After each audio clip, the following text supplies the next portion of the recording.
Mars 2020. Avec le confinement lié au coronavirus, les magasins d'habillement ferment leurs portes. Chômage, licenciements, les travailleuses des magasins encaissent durement les conséquences de la crise.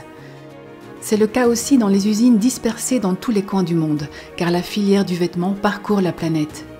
Souvenez-vous, il y a quelques années, un autre drame avait aussi mis à l'avant-plan ce qui nous lie à ces millions de femmes et d'hommes. C'était au Bangladesh, le 24 avril 2013. La veille, des fissures étaient apparues dans un bâtiment hébergeant plusieurs usines d'habillement. La police avait ordonné l'évacuation des lieux. Au petit matin du 24, les employeurs avaient fait fi de l'interdiction en menaçant les travailleuses de ne pas payer leur salaire d'avril si elles ne rejoignaient pas leur poste de travail. Quelques instants plus tard, le Rana Plaza s'effondrait, 1138 personnes y perdaient la vie, plus de 2000 étaient blessés. Plus jamais ça est alors l'appel signé par 1,5 million de personnes. Elles obligeaient marques et enseignes à réagir pour prévenir ce genre de catastrophe et pour indemniser les victimes. Il aura fallu 2 ans pour que, à force de mobilisation et d'interpellation des marques clientes, les fonds pour l'indemnisation des victimes soient enfin réunis. Bien plus tôt, heureusement, dans les semaines qui suivent l'effondrement, un programme d'inspection des bâtiments d'usine est mis en place. Il est financé par près de 200 marques et il est contraignant. Depuis, cet accord a permis l'inspection de 2100 usines et la mise en place de plus de 600 comités de santé et sécurité. Avec le Rana Plaza, le monde entier découvrait que les profits des marques d'habillement se font sans aucune considération de la sécurité des personnes qui y travaillent.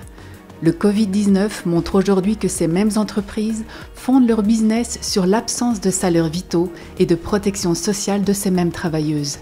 La fermeture soudaine des usines signifie pour beaucoup d'entre elles la perte brutale de toute ressource pour vivre. L'impact du Covid-19 sur les travailleuses et les travailleurs de l'habillement au Sri Lanka est immense. Ils doivent retourner dans leur village sans leur salaire du mois de mars et traversent ainsi une période très difficile. Ils sont des soutiens de famille, mais ne peuvent pas subvenir à leurs besoins. Avec le confinement, le salaire habituel, déjà extrêmement bas, tourne au cauchemar pour ces migrants. Une force de travail importante dans le secteur de l'habillement. Celui-ci raconte que son usine est fermée, que les bus ne roulent plus et qu'il doit faire 250 km à pied pour rentrer chez lui. Faute de moyens, ils marcheront ainsi sans nourriture, sans eau et sans argent.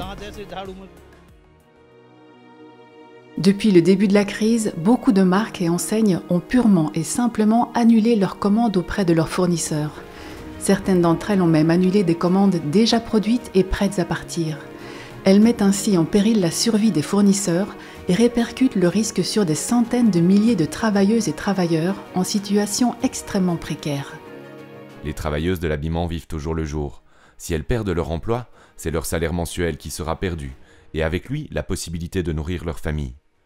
Les marques devraient assurer des paiements immédiats aux usines afin que les travailleuses reçoivent la totalité de leurs indemnités de licenciement légal.